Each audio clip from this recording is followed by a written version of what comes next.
ದುಡ್ಡು ವಿದ್ಯೆ ಇದ್ ಮಾತ್ರಕ್ಕೆ ಒಂದು ಹೆಣ್ಣು ಗಂಡಾಗೋದಕ್ಕೆ ಸಾಧ್ಯ ಇಲ್ಲ. ಯಾರಿಗೆ ಹೇಳ್ತಾ ಇದ್ದೀರಾ ಈ ಮಾತು? ಇನ್ಯಾರಿಗೆ? ನಿಮ್ಗೆ. How dare you? Deepa,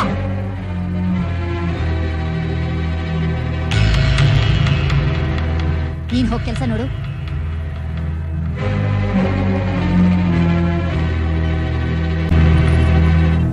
Simhadri ವಂಶಕ್ಕೆ ಸೊಸೆಯಾಗಿ ಬಂದು ನೀನೊಂದು ಹೆಣ್ಣು ಅನ್ನೋದನ್ನು ಮರೆತು ಒಂದು ಗಂಡು ಹುಡುಗನ ಮೇಲೆ ಕೈ ಮಾಡ್ದಿಯಲ್ಲ ನೀನು. ನಾಚಿಕೆ ಆಗಕ್ಕಿಲ್ಲ ನಿನ್ಗೆ? ಯಾವ ಮಹಾ ದೊಡ್ಡ ವಂಶ, ಗಂಡಸ್ರನ್ನೆಲ್ಲ ಗುಲಾಮ್ರ ತರ ಇಟ್ಕೊಂಡಿರೋ ಕೇವಲವಾದ ವಂಶ ತಾನೇ ಇದು. ಏನಂದೆ?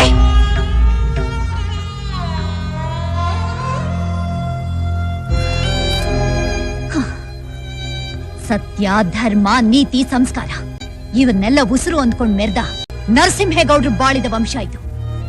ಈ ವಂಶದ ಬಗ್ಗೆ ಎಲ್ರೂ ಗೌರವವಾಗಿ ಮಾತಾಡೋ, ಆದ್ರೆ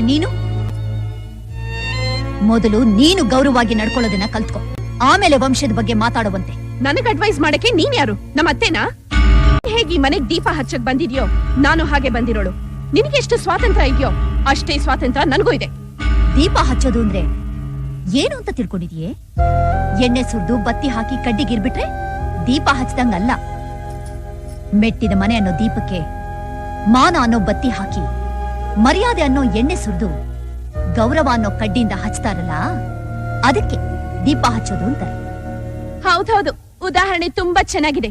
4 ಕಕ್ಷಾ ಕಲಿಯೋಕ್ ಯೋಗ್ಯತೆ ಇಲ್ದಿರೋ ನೀನೇ ಎಷ್ಟು ಮಾತಾಡಿದ್ರೆ ಡಬಲ್ ಡಿಗ್ರಿ ಮಾಡ್ಕೊಂಡಿರೋ ನಾನ್ ಇನ್ನೆಷ್ಟು ಮಾತಾಡ್ಬೇಕು? You illiterate pool.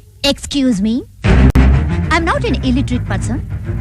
For your kind information, I'm a graduate from the University of Mysore, but I have not forgotten my culture, customs, tradition and my values.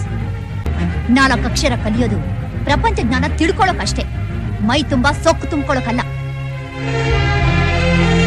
ಓದಿರೋ ನಾಲಿಗೆಗೆ ತಾಳ್ಮೆ ಇರಬೇಕು ಅಂತ ನಿನಗೆ ತಡೆ ಇಲ್ಲದೆ ನುಲಿತಾ ಇದೆ. ಮಾತಗ್ ಮುಂಚೆ ನಾನು ಕೋಟ್ಯಾಧೀಶ್ವರನ್ ಮಗಳು ಅಂತ ಕೊಚ್ಕೋತಿಯಲ್ಲ, ಸತ್ತಾಗ ಮೈ ಮೇಲಿರೋ ಬಟ್ಟೆ, ಸೊಂಟದಲ್ಲಿರೋ ಉಡ್ದಾರ ಕೂಡ ಬಿಡೋದಿಲ್ಲ, ಎಲ್ಲನೂ ಕಿತ್ಕೊಂಡೇ ಹೂಳೋದು.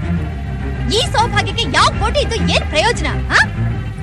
ಬದುಕಿರೋವರೆಗೂ ತಗ್ಗಿ ಬಗ್ಗಿ ನಡಿಬೇಕು. ನಾನು ಯಾರಿಗೂ ತಲೆ ತಗ್ಸಲ್ಲ. ಬೇಡ, ನೀನ್ ತಗಸ್ಬೇಡ. ನಿನ್ನ ಗಂಡ ಬೇರೆಯವ್ರ ಮುಂದೆ ತಲೆ ತಗ್ಸೋ ಹಾಗೆ ಮಾಡ್ಬೇಡ. ನೀನ್ ಅವನ ಹೊಡೆದಿಯಲ್ಲ, ಅವನೇನಾದ್ರೂ ತಿರುಗಿಸಿ ನಿನ್ನನ್ನು ಹೊಡೆದಿದ್ರೆ ನಿನ್ನ ಮಾನ, ಮರ್ಯಾದೆ, ಕೋಟ್ಯಾಧೀಶ್ವರನ್ ಮಗಳು ಅನ್ನೋ ದುರಹಂಕಾರ ಏನಾಗಿರೋದು?